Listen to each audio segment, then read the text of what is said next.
Hindi pa ako nakakapagsalita. Mabilis nang nagsalita si Sofia. Nagkataon ba? Nakasalubong ko si brother-in-law sa pinto. Nakita kong hindi pa siya kumakain kaya isinama ko na. Kumunat ang noo ni Bea Alonzo. Hindi maintindihan kung bakit bigla akong lumitaw dito. Nginitian ko siya. Ano kasi? Naisip kong sorpresahin ka kaya pinapunta ko ang driver dito. Pagkarinig ni Bea, agad kumalma ang kilay niya. Hindi na siya nag-isip pa. Diretsong naniwala sa sinabi ko. Ako ang hindi nag-isip ng mabuti. Dapat pala isinama na kita. Medyo naging busy nitong mga nakaraang araw. Ang totoo, ilang araw nang hindi kami nagkikita ni Bea. Ngayong gabi, hindi dumating si Catherine Bernardo. Sa kwarto, si Bea lang at ang tatlo ni na Sofia ang nandoon. Kasama pa ako, habang kumakain. Walang masabi ang tatlo ni na Sofia. Pakiramdam nila, sobrang liwanag nila. Tatlong malalaking ilaw na nakaupo sa gilid. Silang tatlo pinagsama-sama ay hindi pa rin katumbas ng sweetness naming dalawa ni Bea. Nakakasilaw, hindi pa man dumarating ang pagkain. Pakiramdam nila nalulunod na sila sa PDA namin. Kinabukasan, pumasok ako sa trabaho gaya ng dati. Kaya lang, pagdating ng oras ng trabaho, hindi pa rin nakikita ng lahat si MS, Jao kaya nagsimula ng magbulungan ang lahat. Automatikong sumulyap sa akin si Tony Chua. Lumapit sa tabi ko, Daniel, alam mo ba kung bakit hindi pumasok si manager? Hindi ako masyadong nag-isip, malamig na sumagot, siguro nakatulog. Tiningnan ako ng malalim ni Tony pero hindi nagsalita tapos umalis na siya. Totoo ngang nakatulog si MS, Jao. Pinilit ko siyang uminom ng 1.5 bote ng alak. Mabuti na lang at hindi siya namatay sa kalasingan. Pagkagising ni MS, Jao, nalaman niyang natulog siya sa tabi ng flower bed sa harap ng hotel. Lito ang buong katawan niya. Inalag-alog niya ang nahihilo niyang ulo. Ang nangyari sa kwarto kagabi ay lumitaw sa isip niya. Nalaman ni MS, Jao na naloko ko siya. Pero bukod sa walang magawang pagsigaw, wala siyang magawa, at mabilis lang. Nalaman ni MS, Jao ang isang mas masakit na bagay, ang dinner kagabi ay ginestusan niya lahat. Isang gabi, gumastos siya ng halos 100,000. Ang ilang bote ng alak na binuksan ko ay yung mga pinakamahal. Gumastos siya ng pera pero walang nakuha. Naramdaman ni MS, Jao na natalo siya ng husto. Pasuray-suray na tumayo si MS, Jao. Casual siyang pumara ng taxi sa gilid ng kalsada. Pagkasakay ni MS, Jao sa kotse. Sinabi niya ang destinasyon sa driver tapos diretsyong bumagsak sa likod na upuan. Pumikit para magpahinga. Hindi niya napansin na hindi taxi ang sinakyan niya at ang driver sa harap ay may masamang ngiti sa gilid ng labi. Sunod-sunod na 1 linggo, hindi lumitaw si MS, Jao sa kumpanya. Dahil dito, kahit ako ay hindi makaintindi. Pinilit ko lang uminom si MS, Jao ng mahigit 1 bote ng alak. Ang pinakamalala ay malasing siya ng 1 araw at 1 gabi. Hindi naman siguro aabot sa 1 linggong hindi papasok sa kumpanya. Pero hindi ko napansin. Medyo kakaiba ang tingin sa akin ni Tony. Oras ng tanghalian. Hinarang ako ni John Cruz sa pantry. John, anong kailangan mo? Ginamit ni John ang mapanghamak na tingin para suriin ako mula ulo hanggang paa. Biglang napangisi. Daniel, huwag ka nang magkunwari pa.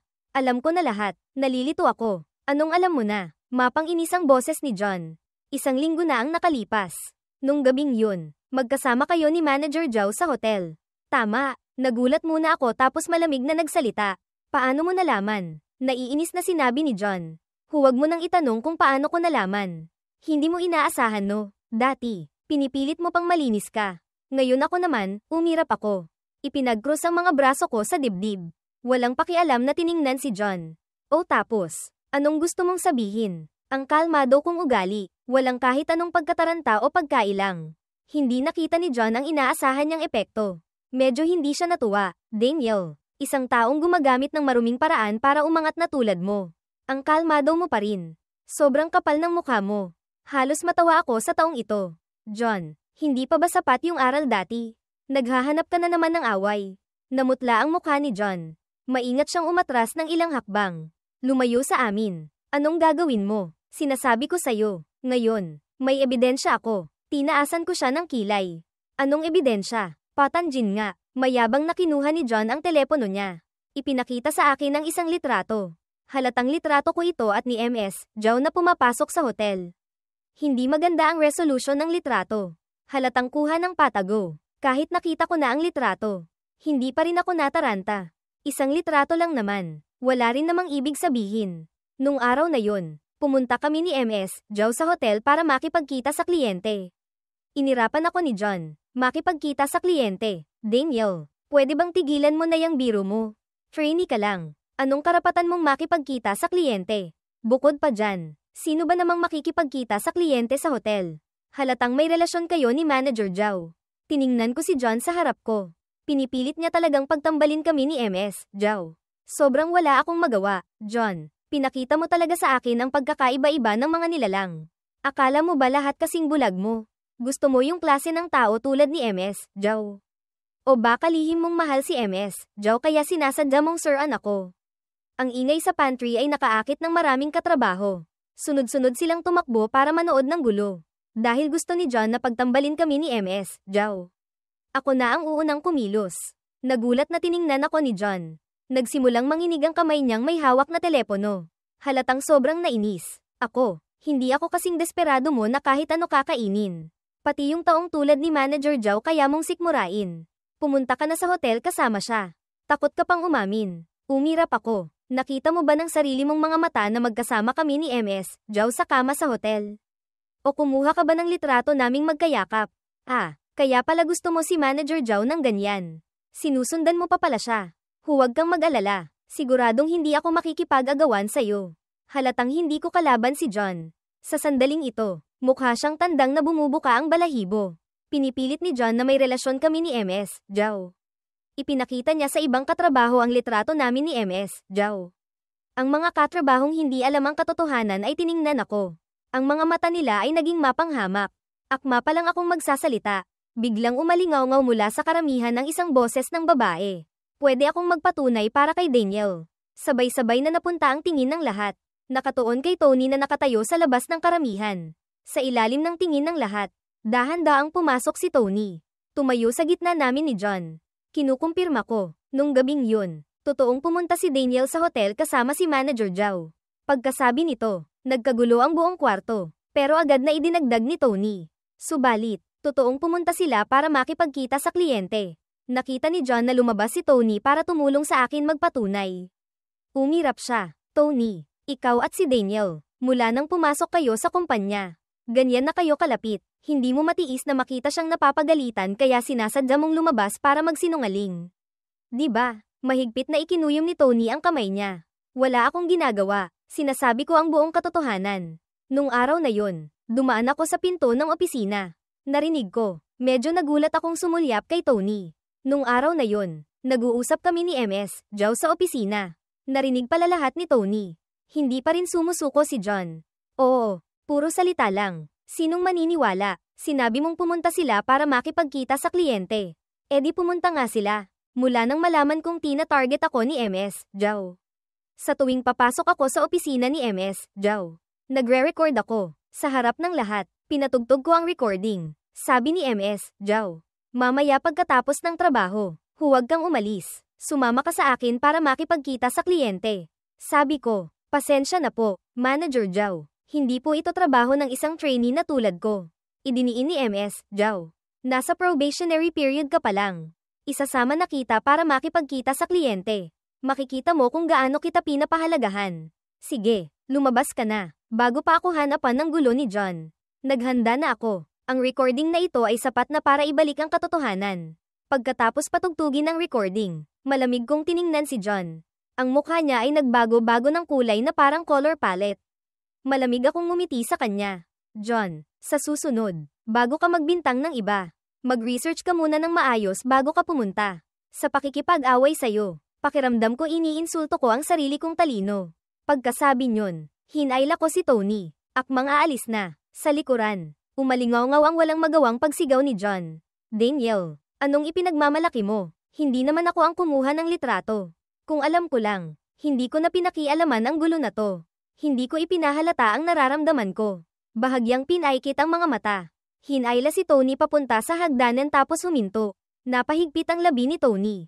Dumiretso ako sa punto. Tinanong siya, nung araw na yon sa pinto ng opisina ni MS, Zhao. Gaano karami ang narinig mo? Natigilan si Tony. Puno ng pagkataranta ang mukha. Narinig ko lang si Manager Zhao na sinabihan kang huwag umalis pagkatapos ng trabaho. Makipagkita sa kliyente. Tinanong ko ulit. Wala nang iba. Yutal-yutal si Tony. Wala na. Dumaan lang ako noon. Narinig ko lang. Tiningnan ko siya. Matagal bago ako ngumiti. Kanina. Salamat sa pagtulong mong magpaliwanag at magpatunay. Sunod-sunod na iwinagayway ni Tony ang kamay niya. Walang anuman. Hindi ko lang matiis yung ginagawa ni John na pagbibintang sa'yo ng ganon. Alam kong hindi ka ganoong tao. Tiningnan ko siya ng may sinseridad. Salamat, Tony. Kinabukasan pagkatapos ng insidente sa pantry. Si MS, Zhao na nawala ng 1 linggo ay sa wakas ay lumitaw na. Pero medyo espesyal ang paraan ng paglitaw niya. Nakabenda ang 2 paa ni MS, Zhao. May mga pasa at pamamaga sa mukha niya. Mukhang sobrang kaawa-awa. Nang makita ko si MS, Zhao na ganito. Natigilan din ako ng matagal. Hindi kaya nalaman na ni ate o ni tatay ang tungkol sa pang-aapi sa akin ni MS, Zhao. Pero naisip ko ulit, inalis ko na ang ideyang ito. Kung nalaman ito ni na tatay at ate, wala na sanang MS, Zhao ngayon. Lumapit ang mga alipores ni MS, Zhao. Tiningnan ang mga sugat sa katawan ni MS, Zhao. Puno ng gulat ang mukha. Manager Zhao, nahulog po ba kayo sa kanal? Katatapos lang magsalita ng taong iyon. Iniabot pa ang kamay para marahang hawakan si MS, Zhao na nasasaktan. Huminga siya ng malalim. Mausisa rin akong lumapit. Gustong manood ng gulo. Sino ba namang mag-aakala na pagkakita sa akin ni MS, Zhao? Automatiko siyang gustong tumakbo. Pero sayang, parehong nakabenda ang 2 paa niya. Hindi makakatakbo si MS, Zhao. Akala ko pa naman natakot si MS, Zhao dahil sa pinilit ko siyang uminom ng alak nung gabing yun. Mahina akong nagtanong, Manager Zhao, okay lang po ba kayo? Lumunok si MS, Zhao. Pilit na kinokontrol ang ekspresyon niya. Okay lang. Bakit kayo nakapaligid sa akin? Alis, tapos na ba ang trabaho nyo? Pinalibutan si MS, Zhao. Nakita ito ng mga alipores. Nagkatinginan, nahihiyang umalis. Akma na akong aalis. Biglang umalingaw-ngaw mula sa likod ang boses ni MS, Zhao. Daniel, sumama ka sa akin sa opisina sandali. Lumingon ako. Sinulyapan ang 2 nakabendang paa ni MS, Zhao. Sumili ang ngiti sa mukha ko. Kailangan ko po bang ako mismo ang magtulak ng wheelchair para sa inyo? Nang inag ang katawan ni MS, Zhao. Hindi na kailangan. Kaya ko. Hirap na pinaikot ni MS, Zhao ang wheelchair papunta sa opisina niya. Hindi rin ako nagmamadali. Dahan-daang naglakad sa likod. Walang kahit anong intensyong tumulong. Hinintay kong makarating sa wakas si MS, Zhao sa opisina. Ang buong katawan niya ay parang hinango lang sa tubig. Lumingon siya. Napakagalang ng boses. Pakiusap. Pakisara ang pinto. Nagulat ako sa ugali ni MS, Zhao. Walang imik. Diretsyong isinara ko ang pinto ng opisina. Puno ng ngiting nanunuyo ang mukha ni MS, Zhao. Upo ka. Huwag kang mapagod. Hindi rin ako nagpakipot. Diretsyong hinayla ko ang upuan at umupo. Puno ako ng kuryosidad na tiningnan si MS, Zhao sa tapat. Manager Zhao, kayo po ay. Nalaman din ni MS, Zhao na masyadong malaki ang pinagbago ng ugali niya sa akin. Pero wala siyang magawa, nitong mga nakaraang araw na nakahiga siya sa ospital. Labis siyang nagsisisi na kinalaban niya ang isang tulad kong malas. Ang kwento nito ay nagsimula noong araw na magising siya pagkatapos ng kalasingan. Nung araw na yun, umalis si MS, Zhao sa pinto ng hotel. Sumakay sa isang kotse. Hindi siya inihatid ng kotseng iyon pauwi. Nang mapansin ni MS, Zhao na may mali. Saka lang niya na lamang dinala siya sa isang abandonadong bodega. Sa paligid ay nakatayo pa ang ilang malalaking lalaki na may mga tato. Ang leader nila ay nakangisi. Kita ang mapuputing ngipin. Tiningnan si MS, Zhao na tumalon pababa mula sa truck. Isang kamay ang sumabunot sa buhok ni MS, Zhao. Mabangis ang boses. Ikaw pala ang gustong mang-api sa kapatid ko. Tama, si MS, Zhao ay likas na duwag. Lalo siyang natakot sa ganito. Kuya, hindi ko po kilala ang kapatid nyo. Umirap ang malaking lalaking iyon. Malakas na itinulak ang ulo ni MS, Zhao. Kahapon lang, dinala mo ang kapatid ko para makipagkita sa kliyente. Ngayon hindi mo nakilala. MS, Zhao, gusto mo bang mamatay? Nanlaki sa gulat ang mga mata ni MS, Zhao. Puno ng hindi makapaniwalang mukha siya. Si Daniel ay kapatid mo. Sinampal ng malaking lalaki ng 1 beses ang mukha ni MS, Zhao. Ang pangalang yan, kaya mo ring tawagin. Malakas ang kamay ng malaking lalaking iyon. Ang isip ni MS, Zhao ay hindi na malinaw. Lalo pang nahilo sa sampal niya. Nang makaharap ng matigas na kalaban si MS, Zhao, nagsimula siyang matakot. Halos nagmamakaawa siyang nagsabi sa malaking lalaking iyon. Sorry po, hindi ko po alam na si Young Master Cruz ay kapatid nyo. Dati po, marami akong pagkakasala. Dito na po ako hihingi ng tawad sa inyo. Pwede po ba? Pero hindi siya pinatawad ng malaking lalaking iyon dahil dito. Malamig siyang ngumisi. Tumayo. Pinagpag ang pulso. Hindi ba't gusto mo may nagsisilbi sa'yo? Kami ng mga kapatid ko ngayon ang magsisilbi sa'yo ng maayos. Pagkasabi nyon, lumapit ang ilang malalaking lalaking may tato. Sinuntok at sinipa si MS, Zhao. Ang mga taong ito ay marunong magtimpi. Sapat lang para maramdaman ni MS, Zhao ang sobrang sakit. Pero hindi nagiiwan ng masyadong halatang sugat. Hindi makapalag si MS, Zhao. Kaya lang niyang yakapin ang ulo at walang tigil na sumigaw sa sakit. Pero liblib ang lugar na ito. Walang kahit sinong makakarinig. Biglang tumunog ang telepono sa bulsa ng malaking lalaki. Kinuha ito ng malaking lalaki at nakinig. Sunod-sunod na tumango. Pagkatapos ibaba ang tawag. Tinawag niya ang isang tao sa tabi niya. Naintindihan ng taong iyon. Kumuha ng isang bakal na tubo at iniabot. Nasiyahang tumango ang malaking lalaki. Iniabot niya ang kamay para kunin ito. Tinimbang-timbang sa kamay ng 2 beses. Kinuha ang bakal na tubo at lumapit kay MS, Zhao. Kumakalansing ang bakal na tubo sa sahig. Naglalabas ng napakatining na tunog. Ang mga malalaking lalaking may tato na bumubugbog kay MS, Zhao ay nagsitabihan. Tiningnan ni MS, Zhao ang bakal na tubo. Hindi mapigil ang lumunok. Natatakot siyang umatras. Kuya, mali po ako. Hindi ko na po uulitin. Patawarin niyo na po ako. Ilang segundo lang. Isang nakakapangilabot na sigaw ang umalingaw-ngaw sa abandonadong bodega. Binali ng malaking lalaking iyon ang 2 binti ni MS, Zhao. At itinulak pa siya sa kanal. Pagkatapos matiyak na puno ng sugat ang buong katawan ni MS, Zhao. Nagbago sila at naging mabubuting mamamayan. Dinala nila si MS, Zhao sa ospital. Nang makita ng doktor ang isang grupo ng construction worker na may buhat na isang matabang tao. Natakot pa siya. 2 araw pagkatapos, saka lang nagkamalay si MS, Zhao mula sa pagka-comatose. Pagmulat pa lang ng mata, nakita niya ang malaking lalaki at ang iba pa na nakatayo sa tabi ng kama. Sa sobrang takot, halos lumipad na ang kaluluwa niya. Ang nanay ni MS, Zhao, na hindi alam ang katotohanan, ay libu-libong beses na nagpasalamat sa mga malalaking lalaking iyon. Saka lang nalaman ni MS, Zhao na ang mga taong nagdulot sa kanya ng ganitong kalagayan ay naging tagapagligtas pa niya. Pinandilatan siya ng malaking lalaki sa tabi. Hindi nang ahas na tumutol si MS, Zhao. Pero lihim siyang nanumpa sa puso niya. Pagkatapos niyang lumabas ng ospital, siguradong gagantihan niya ako. Sayang lang, may nakahula na sa iniisip niya. Sa araw na lumabas si MS, Zhao ng ospital, hindi sinasadyang nahulog na naman siya sa kanal. At ang mga dating tagapagligtas ay napakabait na naman na nagdala sa kanya sa ospital. Bago umalis ang malaking lalaki, nag-iwan siya ng isang pangungusap sa tainga ni MS, Zhao, kung gusto mong mapunta sa ICU sa susunod. Subukan mo lang. Huwag mong subukang mag-report sa pulis. Ayaw mo rin namang malaman ng pulis ang mga maruruming ginagawa mo. Diba? Isang pangungusap lang ang direktang tumama sa kahinaan ni MS, Zhao. Kaya pagbalik ni MS, Zhao sa kumpanya, nagbago ng 180 degrees ang ugali niya. Ako, manager, may ipapakiusap po sana ako sa inyo. Sabihin mo, talagang mausisa ako kung ano ang pinagdaanan ni MS, Zhao, kaya hinintay ko pa rin ang susunod niyang sasabihin.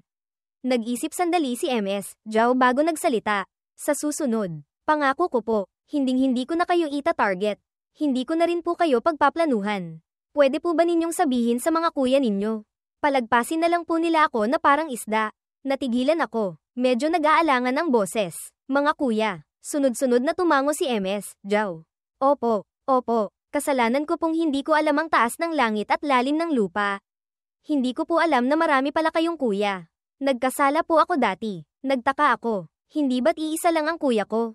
Tinanggal ko na dati sina tatay at kuya ko sa listahan. Ngayon tinanggal ko na rin si Bea Alonzo. Kung gayon, ang natitira na lang ay si Sofia. Kasabay nito, tumunog ang telepono ko. Kinuha ko ito at tiningnan. Tama nga, text mula kay Sofia. Maikli niyang ikinwento sa akin ang ginawa niya kay MS, Zhao. Alam niyang ayokong mabunyag, kaya sinadya pa niyang pagpalitan ng damit ang mga bodyguard niya. Tinitiyak na walang makikitang kahit anong butas si MS, Zhao. Para mapanatili ko ang imahe kong mahirap, tiningnan ko ang mensaheng iyon. Sa puso ko ay may halong pagkaantig at pagkatawa. Hindi ko inaasahan na lihim pala akong tinulungan ni Sofia ng ganito karami. Ngumiti ako at nag-type ng isang linya. Salamat, Sofia. Ang galing mo. Pagkatapos sumagot sa mensahe, tumingala ako at ngumingising tiningnan si MS, Zhao. Manager Zhao, pasensya na po. Ang mga kapatid ko po ay laging kakampi sa kapamilya. Hindi po kayo magagalit, di ba? Agad na iwinagayway ni MS Zhao ang kamay niya. Hindi po, hindi po. Alam ko na po talagang mali ako. Hindi ko na po uulitin. Alam kong umepekto na ang banta ng mga bodyguard ni Sofia. Masaya na rin akong sumakay sa Agos. Tutal, araw-araw na kailangang mag-isip kung paano mag-iingat kay MS Zhao ay medyo nakakainis din talaga. Okay lang, sa susunod, mag-ingat na lang. Manager Zhao, kung wala na pong ibang kailangan, mauuna na po akong lumabas. Yumuko at umarko ang likod ni MS Zhao sa akin. Sige, sige, ingat po kayo sa pag-alis. Pagkaalis ko, bumagsak si MS Zhao sa wheelchair. Puno ng malamig na pawis ang noo. Hindi ko alam kung dahil ba sa pagod kanina. Sa opisina, hindi kakaunti ang mahilig makinig sa usapan. Lahat sila ay nakikinig, naghihintay sa pinakabagong chismis. Bumukas ang pinto ng opisina. Lumabas ako. Sinulyapan ko ang lahat. Mukhang lahat sila ay masigasig na nagtatrabaho. Nag-isip ako sandali, lumingon at sinabi kay MS Zhao sa loob ng opisina. Salamat po, Manager Zhao, sa pagkilala sa trabaho ko. Patuloy po akong magsisikap. Pagkasabi nyon, isinara ko ang pinto ng opisina. Diretsyong bumalik sa pwesto ko. Umupo at nagsimulang magtrabaho. Sumilip ang ulo ni Tony Chua. Daniel, okay ka lang ba? Lumingon ako at ngumiti sa kanya. Okay lang ako. Bakit mo natanong? Puno ng pag-aalala si Tony. Pinatawag ka ni manager. Tinapak ko ang balikat niya. Sinabihan lang ako ni manager na magtrabaho ng maayos. Wala siyang ibang sinabi. Huwag kang mag-alala. Hindi niya ako pinahirapan. Nang sabihin ko ang mga salitang ito, sinadya kong lakasan ng kaunti ang boses ko. Tinitiyak na maririnig ng lahat sa opisina. Nagulat muna si Tony tapos nahihiyang bumalik sa pwesto niya. Dahil sa pananakot ng mga kuya ko. Hindi na nang ahas pang manggulo sa akin ang mga alipors ni MS Zhao. Ang sales department ay isa sa mga pinakaabalang departamento. Araw-araw, sobrang dami ng trabaho na hindi matapos-tapos. Pati ang mga trainee ay ganoon din. Sanay na ako sa ganitong dami ng trabaho kaya wala lang sa akin. Pero yung mga dating nakakatanggap ng pabor tulad ni na John Cruz at Tony, masyadong naging relax dati. Ngayon, biglang dumami ang trabaho nila. Si John ang unang hindi nakatiis.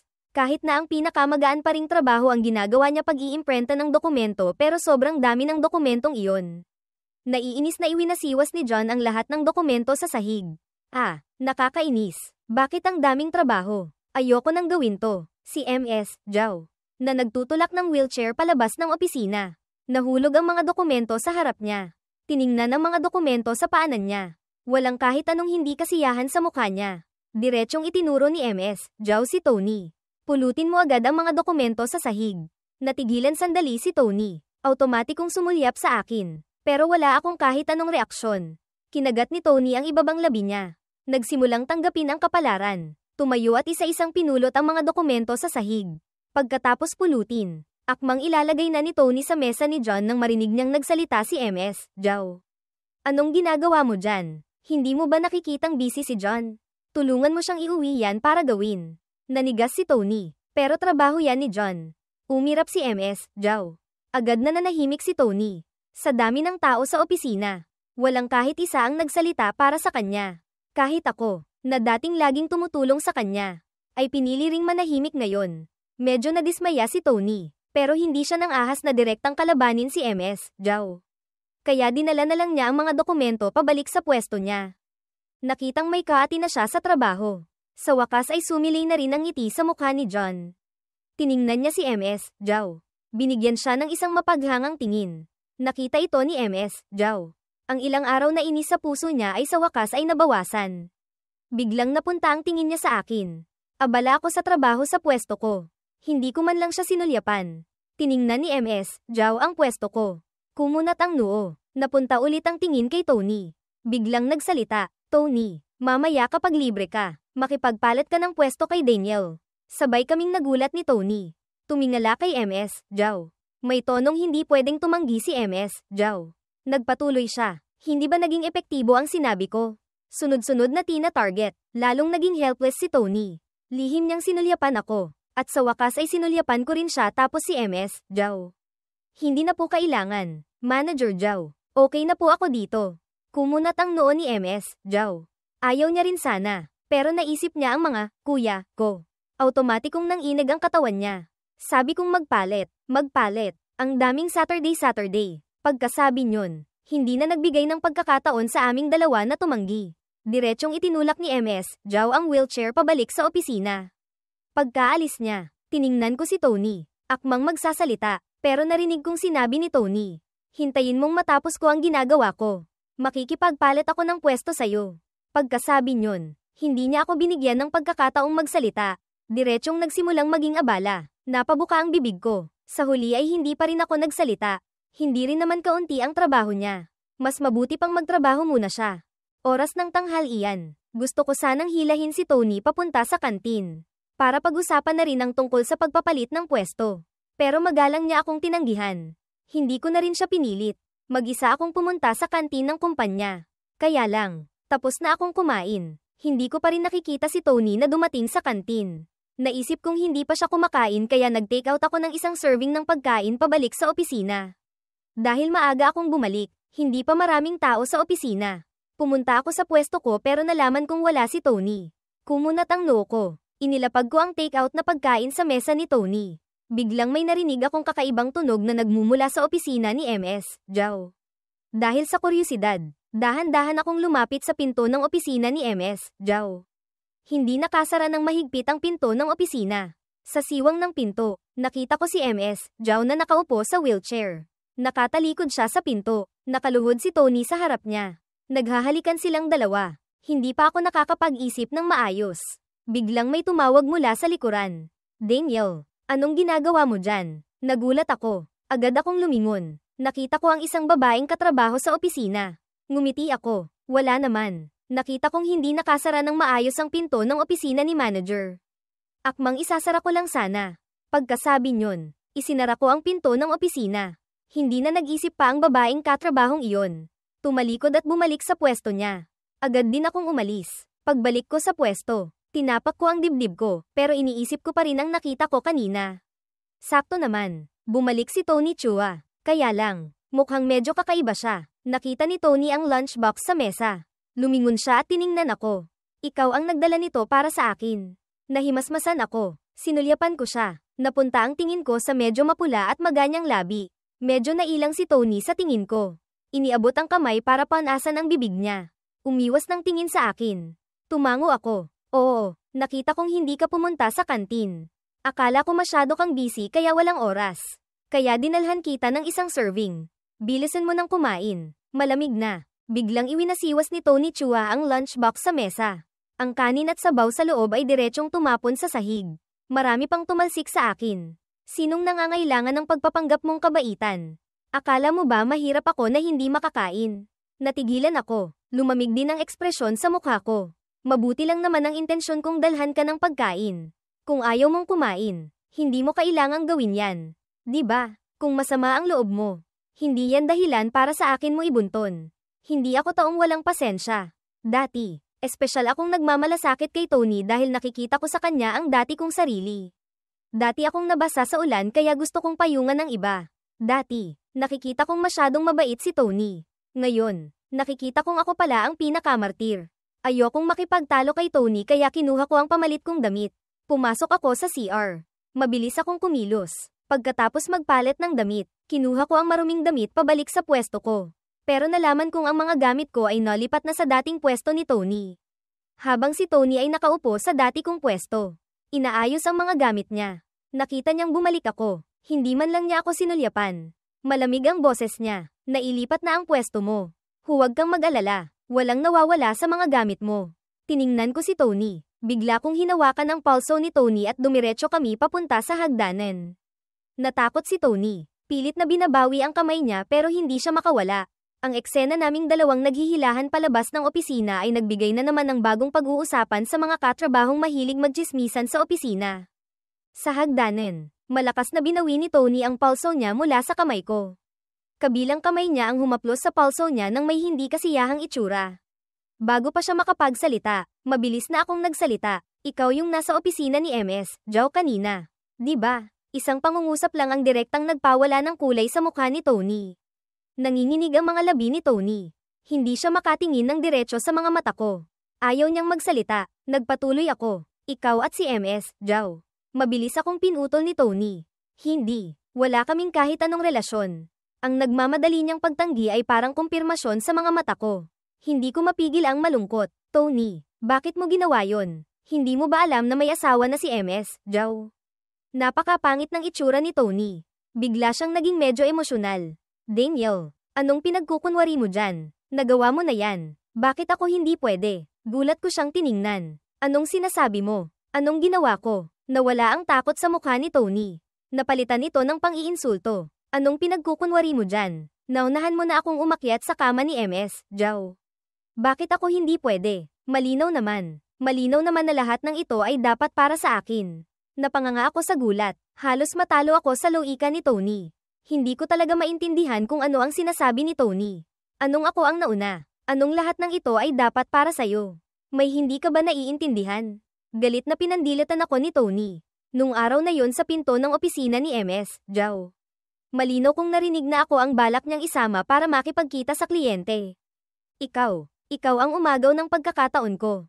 Kung hindi ko napalampas ang pagkakataong iyon, paano ka makakatanggap ng pabor mula kay MS, Zhao? Malinaw naman na dati, ako lang at si John Cruz ang may karapatang makatanggap ng pabor. Nanlaki ang mga mata ko sa gulat. Hindi ko inaasahan na ang tahimik na si Tony pala ay ganito ang tingin sa akin sa likuran. Mabilis na umikot ang isip ko. Agad kong naisip ang litrato sa kamay ni John noong pinagbintangan niya ako dati. Lahat ng mga hula ko dati ay nakumpirma. Ang pagpunta namin ni MS, Zhao sa hotel para makipagkita sa kliyente ay ako lang. Si MS, Zhao. At si Tony lang ang nakakaalam. Kung gayon, saan galing ang litratong iyon? Malinaw na ang sagot. Nandidiri ako dahil minsan akong nakisimpatya kay Tony. Malamig at malayo ang tono ko. Maniwala ka man o hindi, wala akong inagaw na kahit anong pagkakataon mula sa'yo. Sa puntong ito, pwede mong kausapin si MS, Zhao. At bilang katrabahong trainee, huli kong taus-pusong payo sa'yo. Huwag kang lumiko sa maling landas. Pagkasabi nyon, umalis ako ng hagdanan nang hindi lumilingon. Pero hindi ako bumalik sa opisina. Bigla kong gustong makita si Bea Alonzo. Pero hindi ako nagmadaling hanapin siya. Kinuha ko muna ang telepono ko at nagpadala ng text. Bea, busy ka ba? Gusto sana kitang makita sandali. Pwede ba? Pagkapadala ng mensahe, mabilis na sumagot ang kabilang panig. May oras ako. Papababain ko ang assistant para sunduin ka. Medyo humingi pa ng opinyon ang tono. Gaman ng kaunti ang pakiramdam ko. Nag-isip ako sandali. Sumagot ng sige. Maghihintay ako sa labas ng elevator. Pagkapadala ng mensahe, dumiretso ako papunta sa labas ng elevator. Sa daan, nakasalubong ko ang ilang katrabahong kara-rating lang. Nakitang palabas pa rin ako. Medyo nagulat sila. Nagdahilan akong may pupuntahan lang ako sa labas tapos nagmamadaling umalis. Natanggap ni Leo ang utos ni Bea. Diretsong bumaba para sunduin ako. Pagkakita niya sa akin, natigilan sandali si Leo. Sa labas ay kalmado pa rin pero sa loob-loob niya ay nagtitili na parang manok. Mukhang nalaman ko na ang maliit na sikreto ni MS, Bea.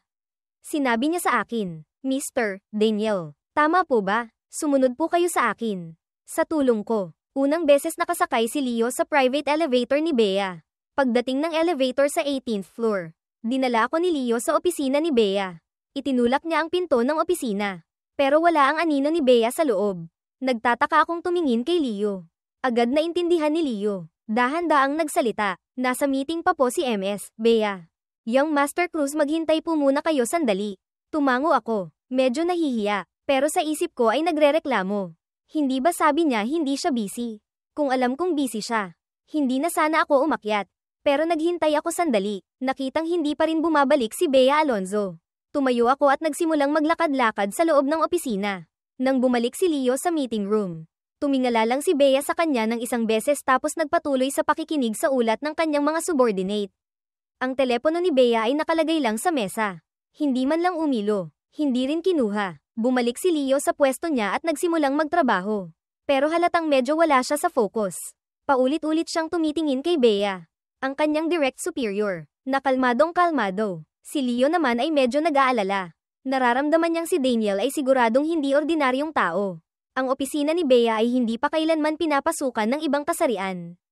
Kaya nahulaan ni Leo na si Daniel ay isang espesyal na nilalang para kay Bea.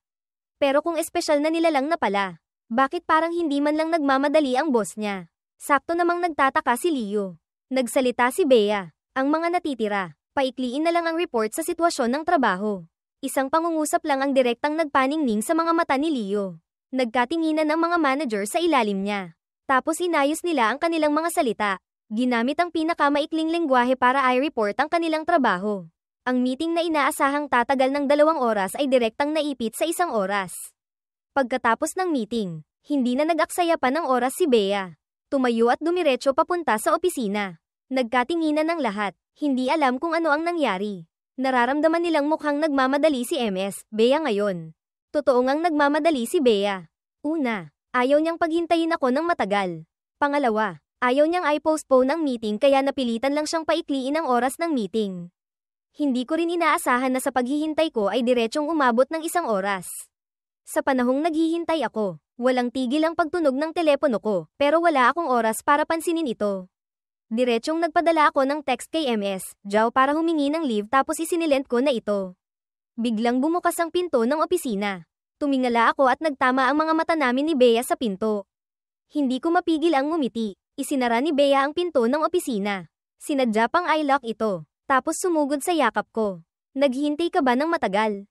Umiling ako. Yumuko at kinuskos ang tuktok ng ulo niya. Nakangiti ang mukha ko. Hindi naman masyadong matagal. Kung alam kong ganito kakabisi, hindi na sana ako pumunta. Mahinang tumawa si Bea. Mas hinigpitan ang yakap sa leeg ko. Hindi pwede. Nakapunta ka na. Huwag mo nang isiping umalis pa. Isang halik. Pwede ba? Pagkatango ko pa lang, dinampian na ng mga labi ni Bea ang labi ko. Automatiko siyang pumikit. Mahigpit na hinawakan ang kwelyo ng damit ko. Pumikit din ako. Tinugunan ang halik niya. Pinindot ko ang batok niya. Unti-unting pinalalim ang halik na ito.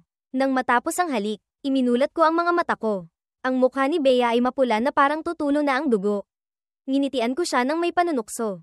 Hinalikan mo ako sa loob mismo ng opisina mo. Paano kung may pumasok? Bahagyang kumerba ang gilid ng labi ni Bea. Nakalak na ang pinto, at tapos na tayong maghalikan. Ngayon mo lang naisip yan. Hindi ba medyo huli na? Iniabot ko ang kamay at itinulak si Bea palayo. Muling sumugod si Bea sa yakap ko. Bakit bigla mong gustong makita ako? Hindi ka ba masaya? Napahigpit ang labi ko. Matagal bago ako mahinang tumango. Medyo hindi nga ako masaya. Kumunat ang noo ni Bea. Humarap sa akin. Tiningnan ako sa mata. May nang-api ba sa'yo? Umiling ako. Ang lakas ko kaya. Sino namang mang-aapi sa akin? Yun lang. Ang mga natitirang salita ay hindi ko masabi. Hindi ko rin alam kung paano sisimulan. Nag-alinlangan ako ng matagal. Bigla akong bumantong hininga. Kalimutan mo na. Tapos na yun. Isang beses lang naman magiging tanga ang tao. Huwag kang mag-alala. Walang mang-aapi sa akin. Kung may problema akong hindi kayang ayusin, siguradong hahanapin kita. Okay ba? Ipinulupot ko ang mga braso ko sa baywang ni Bea. Dahil alam ko na ang tunay na kulay ni Tony Chua. Hindi na ako magpapakatanga pa para pagplanuhan niya. Inaamin kong medyo nalungkot ako kanina. Siguro dahil na-miss ko lang si Bea. Niyakap ako ni Bea. Malambing ang tingin pero hindi nagsalita. Nakita ko ito. Yumuko ako at hinalikan siya sa pisngi. Huwag kang mag-alala. Hindi kita pipigil ang mag-imbestiga. Pero huwag kang kikilos. Hayaan mo akong umayos nito.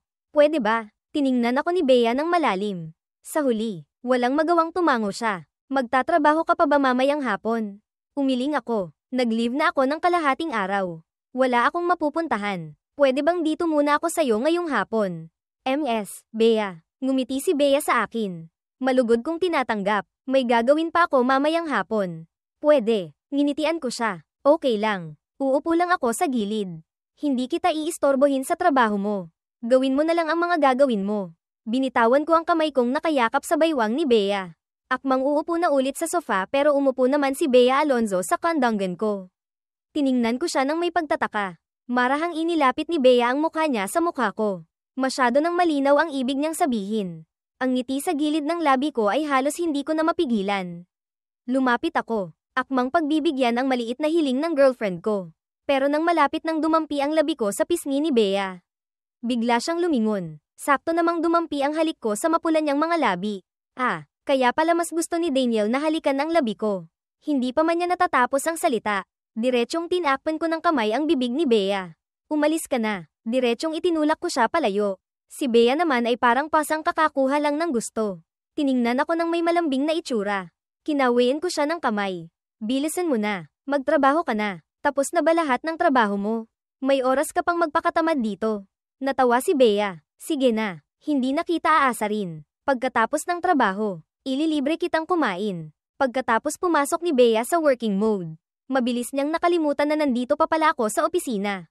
Sa panahong iyon, pumasok din si Leo para magdala ng dokumento ng isang beses. Sa tuwing papasok siya, diretso ang tingin niya. Paglabas, diretso pa rin ang tingin. Ako naman, tulad ng sinabi ko, umupo lang sa gilid. Hindi umimik, hindi rin nanggulo. Kaya lang, paminsan-minsan ay tinititigan ko si Bea hanggang sa matulala. Napakaganda ni Bea. Maganda ang tindig. Sa iisang espasyo kasama ang ganitong tao. Mahirap talagang hindi ako maakit sa kanya. Biglang nagsalita si Bea. Daniel, hahayaan mo pa ba akong magtrabaho ng maayos? Ang malinaw at kaaya-ayang boses. Agad kong inalis ang tingin ko. Nagkunwaring kumuha ng cake sa coffee table para kainin. Pagkatapos ng sinabing iyon ni Bea, hindi na ako nang ahas pang tumitig sa kanya. Kaya kinuha ko ang telepono ko. Nagplanong maglaro para pampalipas oras. Hindi ko alam kung gaano katagal ang lumipas. Masyadong nakatutok si Bea sa trabaho. Biglang may narinig na mahimbing na paghinga. Tumingala si Bea papunta sa sofa. Nakita niyang hindi ko alam kung kailan ako nakahiga sa sofa at nakatulog. Ang kamay ko ay nakalaylay sa labas ng sofa. Hawak pa rin ang telepono. Nakitang malapit nang mahulog ang telepono sa sahig. Tumayo si Bea. Mabilis na lumapit sa tabi ng sofa. Tamang-tama niyang nasalo ito. Wala akong kamalay-malay. Tulog pa rin ako ng mahimbing. Lumuhad si Bea Alonzo sa tabi ng sofa. Tinitingnan ang natutulog kong mukha. Bahagyang umangat ang gilid ng labi niya. Dahan-dahan siyang yumuko. Marahang dumampi ang manipis niyang mga labi sa labi ko. Biglang umalingaw-ngaw ang boses ni Leo. Ay, MS, Bea. Itong mga dokumentong ito. Kailangan niyo pong pirmahan agad. Tingnan niyo po, ayaw sanang magsalita ni Leo. Pero ang mga dokumentong hawak niya ay talagang napaka-urgent. Kailangang pirmahan ni Bea. Pagpasok niya pa lang, nagkataong nakita niya ang eksenang ito. Napakaganda ng eksena. Hindi talaga siya nang ahas na magsalita. Wala man lang bahid ng hiya sa mukha ni Bea. Hindi siya lumingon pabalik. Marahan lang niyang inayos ang kumot ko. Saka lang sinabi kay Leo, ibigay mo rito ang mga dokumento. Agad inilapag ni Leo ang mga dokumento sa mesa ni Bea. Pagkatapos niyang pirmahan, muli niyang kinuha ang mga dokumento at marahang umalis. Bago lumabas si Leo, bigla niyang narinig na nagsalita si Bea. Tingnan mo kung may naging pagkakamali sa pinapagawa ko sa iyo dati. Napapitlag si Leo, nang may ugnay niya si Daniel sa pahingahan. Bigla niyang napagtanto na baka nasira niya ang dating ipinagbili ni Bea. Opo, MS, Bea. Titingnan ko po agad. Nakaupo si Bea sa likod ng mesa. Nakatuon ang tingin sa pinto ng pahingahan. Malalim ang iniisip. Kanina, napansin na niya ang hindi tamang mood ko. Kailangan niyang malaman kung ano talaga ang nangyari. Sa pag-iisip sa taong mahal niya, na ngayon ay nakahiga sa harap niya. Hindi mapigil ang umangat ang gilid ng labi ni Bea. Nakatulog ako ng mahimbing. Pagmulat ko ng mata, nakita kong madilim na sa paligid. Huli na nang mapagtanto kong nakahiga pala ako sa sofa. Nagmamadali akong bumangon mula sa sofa. Kinapa ko ang switch ng ilaw. Ang telepono ay tahimik na nakalagay sa coffee table. Kinuha ko ito at tiningnan. Alas 7 na pala ng gabi. Matagal nang tapos ang oras ng trabaho. Hindi pa ako umuuwi. Tama nga, may ilang missed calls mula kina tatay at kuya, Enrique Hill. Hindi na ako nag-atubili pa. Agad ko silang tinawagan pabalik. Nalaman ng mag-ama na kasama ko si Bea. Kahit ayaw nila, medyo napanatag na rin sila. Pagkatapos akong paalalahanan na umuwi ng maaga, ibinaba na ang telepono. Tumingala ako. Nakita kong lumitaw si Bea sa pinto ng opisina. Nakakrus ang mga braso niya. Nakasandal sa frame ng pinto. Nasa mukha niya ang pamilyar na lamang para sa akin. Gutom ka na ba? Dadalhin kita para kumain. Itinukod ko ang mga paa ko. Bumaba mula sa sofa. Lumapit sa tabi niya. Tapos na ba ang trabaho mo? Tumango si Bea. Hindi nauubos ang trabaho. Pero napaka-efficient ng trabaho ko ngayon. Pwedeng umuwi ng maaga. Tara na. Dadalhin kita para kumain. Nagligpit kami sandali tapos sabay na umalis ng opisina. Papunta sa restaurant. Naalala ko ang tungkol sa pagkatulog ko sa opisina ni Bea. Medyo nahiya ako. Pagkatulog ko, hindi ba ako nakaistorbo sa trabaho mo? May iniisip si Bea. Nang marinig ito, sumilay ang ngiti sa gilid ng labi niya. HMM. Medyo nakaistorbo nga. Natigilan ako. Ha? Tahimik naman akong natulog ah. Siguradong hindi kita nainggayan. Biglang lumapit si Bea sa harap ko. HMM. Napakatahimik nga. Pero dahil nandyan ka, hindi ako makapag-concentrate. Natigilan na naman ako tapos nalaman kong inaasar niya pala ako. Iniabot ko ang kamay at itinulak si Bea palayo. Tiningnan ako ni Bea, pero ang nasa isip niya ay ang tungkol sa pag-iimbestiga ni Leo. Pumunta mismo si Leo sa HR department ng isang beses. Tinanong ang tungkol sa dating ipinagbilin niya sa kanila. Bilang resulta, hindi inaasahan na nagkamali ang mga taga-HR sa taong dapat bigyan ng pabor. Ang orihinal na dapat bigyan ng pabor ay si Daniel. Sa huli ay naging isang nagngangalang Tony Chua. Ang mga nangyari sa sales department, hindi na kailangan pang personal na itanong ni Leo. Alam na niya kung ano talaga ang nangyari. Nang marinig niya ang nilalaman, muntik nang matamba si Leo. Dala ang pakiramdam ng pagiging martir.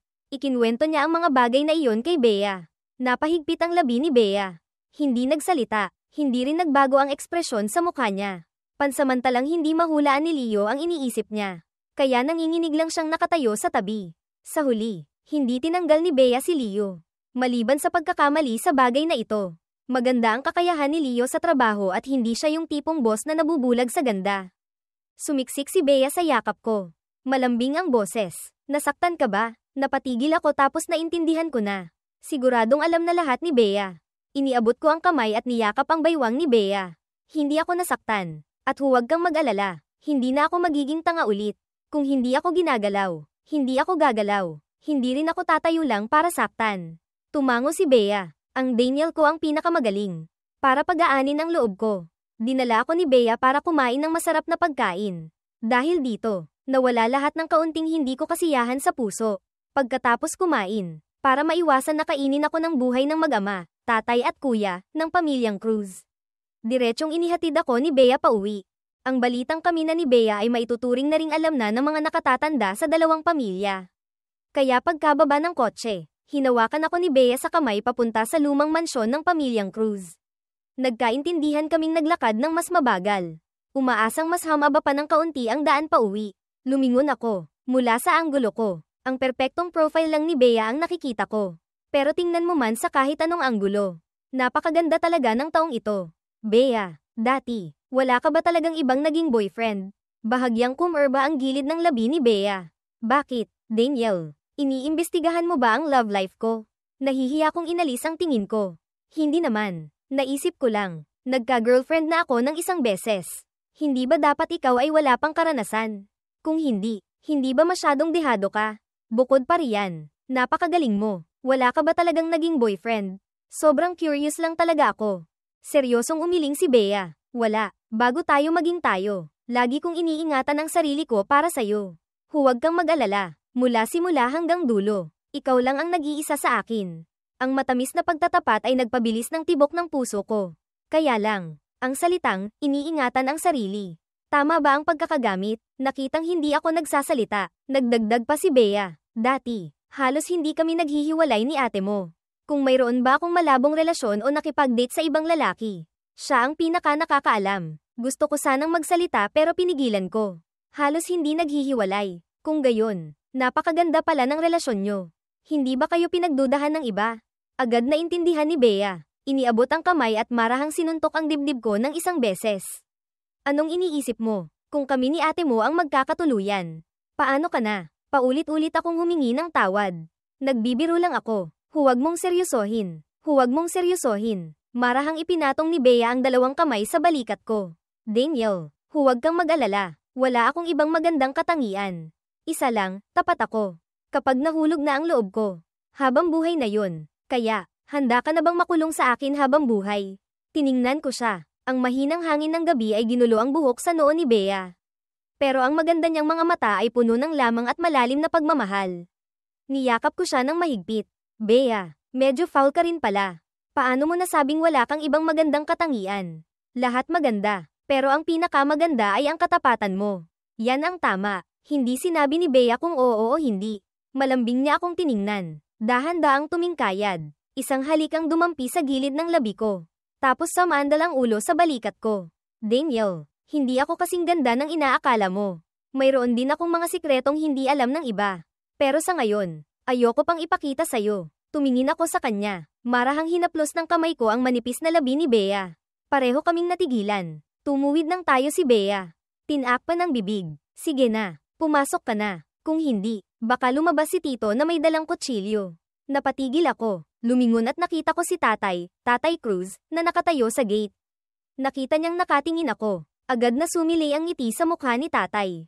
Ngumiti ako kay Bea ng paumanhin tapos kumaway sa kanya at lumapit kay tatay. Tay, nakangiting sumagot si tatay. Napunta ang tingin kay Bea na nakatayo pa rin sa pinto. May kaunting pagyayabang pa. Wala akong magawang itinulak si tatay papasok ng pinto. Bago isara ang pinto, tiningnan ko si Bea na nakatayo pa rin sa labas. Nag-isip ako sandali. Nagmouth ako ng good night sa kanya. Ngumiti si Bea at tumango sa akin. Hanggang sa samarado ang malaking pinto ng bahay ng mga Cruz. Saka lang siya tumalikod at naglakad papunta sa kabilang bahay. Habang naglalakad, nawala ang ngiti sa mukha ni Bea. Kinuha niya ang telepono at nag-dial ng numero. Hello, Leo. Tulungan mo akong gawin ang isang bagay. Nitong mga nakaraan, nagsimula na akong humawak ng trabaho sa isang department sa kumpanya. Araw-araw ay napapagod ako pero masaya naman ang puso ko. Ang pagod kong itsura, sa mata ng pamilyang Cruz, ay nakakaawa. Halos gabi-gabi, naghahanda sila ng late night snack para sa akin. Gusto lang akong palakasin. Nasanay na ako. Araw-araw pag-uwi ko, may naghihintay na late night snack para kainin ko. Pagkatapos kumain ng late night snack, saka lang nagsalita si nanay ko. Daniel, anak, mukhang napapagod ka ba sa trabaho nitong mga nakaraan? Hindi na makapaghintay si tatay. Nagsalita na rin. Oo nga, pamayat ka na. Kung talagang masyadong pagod, umiling ako. Okay lang po ako, Nay. Medyo marami lang po talagang trabaho nitong mga nakaraan. Pero gusto ko po ang trabahong ito. Alam kong mahal ako ni tatay. Pero gustong-gusto ko talaga ang trabaho at buhay ko ngayon. Narinig ito ni tatay. Sa huli ay nilunok pa rin niya ang tatlong salitang, huwag ka nang magtrabaho. Bamantong hininga siya. Basta masaya si Daniel. Susuportahan ka ni tatay. Kaya lang, importante ang trabaho. Pero kailangan mo ring alagaan ang kalusugan mo. Naiintindihan mo ba? Tumango ako. Opo, alam ko po, tay. Halos umabot na sa likod ng tenga ang ngiti ni tatay.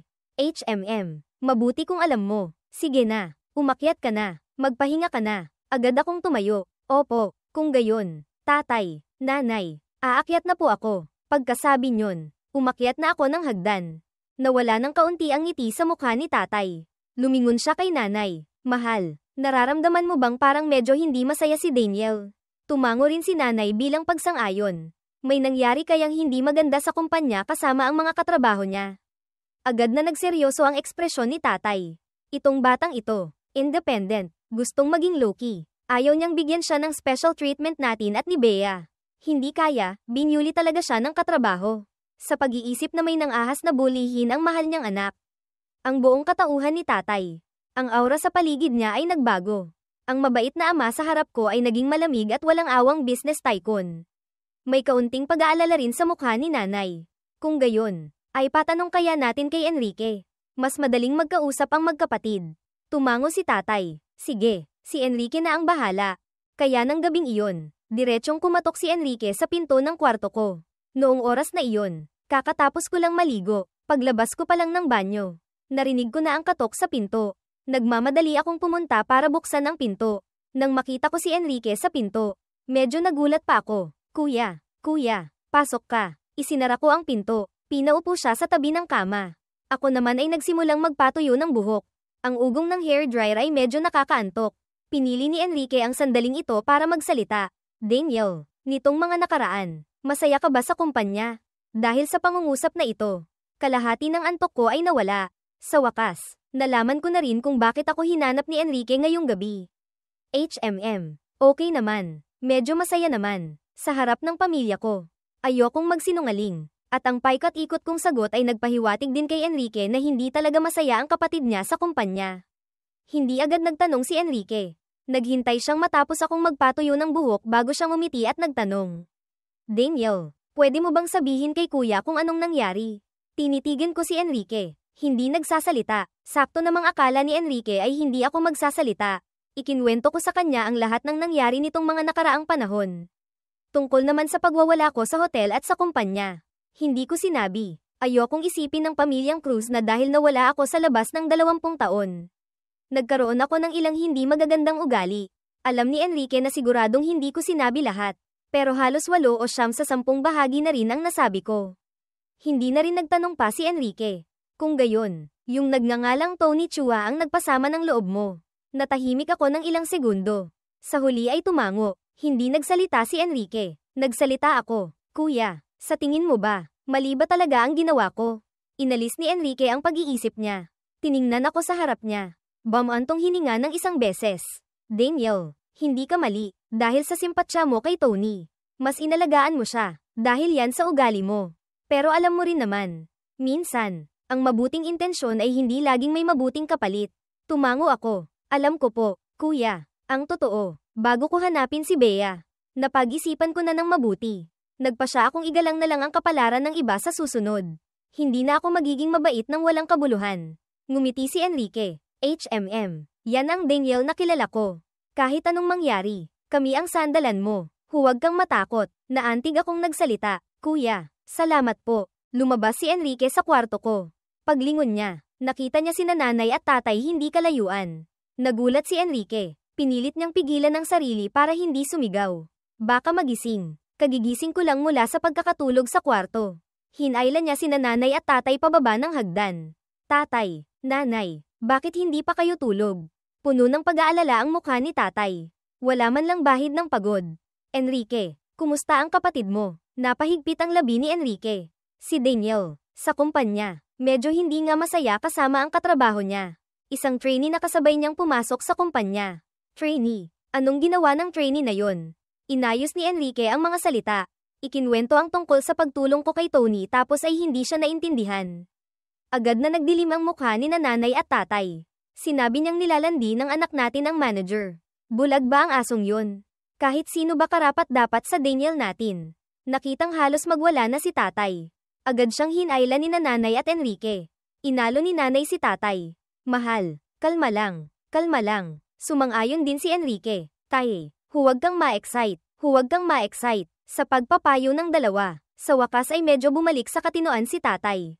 Medyo pangit ang itsura niya. Yung trainee na yun, alam ni Enrique kung ano ang gustong sabihin ni tatay. Nasa Fujitech pa rin siya. Nasa probationary period pa rin. Hindi pwedeng basta-basta na lang tanggalin ng kumpanya ang trainee. Kahit mayaman at makapangyarihan ang pamilyang Cruz at Alonzo. Hindi sila yung tipong gumagawa ng bagay na hindi sumusunod sa proseso ng kumpanya. Kahit nakakainis si Tony, pansamantala, wala rin silang magagawa sa kanya. Halos nakasulat na sa mukha ni tatay ang tatlong salitang, hindi masaya. Wala nang magawa si nanay. Isang hindi importanteng tao lang naman. Bakit ka nagagalit? Ngumisi si Enrique. Huwag po kayong mag-alala. Tay, may magandang plano po ang anak nyo. Siguradong makakaganti si Daniel. Nagliwanag ang mga mata ni tatay. Sabihin mo agad. Sabihin mo agad. Bumulong si Enrique ng dalawang pangungusap sa tainga ni tatay na lalong nagpaningning sa mga mata ni tatay. Kung gayon, bukas pupunta ako. Pinigilan siya ni Enrique. Hindi pwede. Sa bagay na ito, hindi pwedeng lumitaw sina tatay at ate. Puno ng pagtataka ang mukha ni tatay. Parang may kaunti pang sakit sa puso. Bakit? Natawa si Enrique. Tay, sina tatay at ate, pareho kayong public figures. Sino ba namang hindi makakakilala sa mukha niyong dalawa? Sa bagay na ito, ako ang pinakaangkop na pumunta. Pagkasabi niyon, sinenyasan ni Enrique si nanay. Agad na intindihan ni nanay. Inakbayan ng asawa niya. Oo nga, ipagkatiwala na lang natin ito kay Enrique. Ganoon ka busy ang trabaho mo sa kumpanya. Saan ka pa kukuha ng oras? Halika na, matulog na tayo. Gusto pa sanang pumalag ni tatay. Pero diretsyong hinailan na siya ni nanay pabalik sa kwarto. Nakitang samarado na ang pinto ng kwarto ni nanay at tatay. Lihim na nakahinga ng maluwag si Enrique. Sa sandaling ito, lubos siyang nagpapasalamat na hindi siya nagtrabaho sa kumpanya ng pamilya nila. Kung hindi, ang trabahong personal na tulungan ng kapatid na gumanti ay hindi mapupunta sa kanya.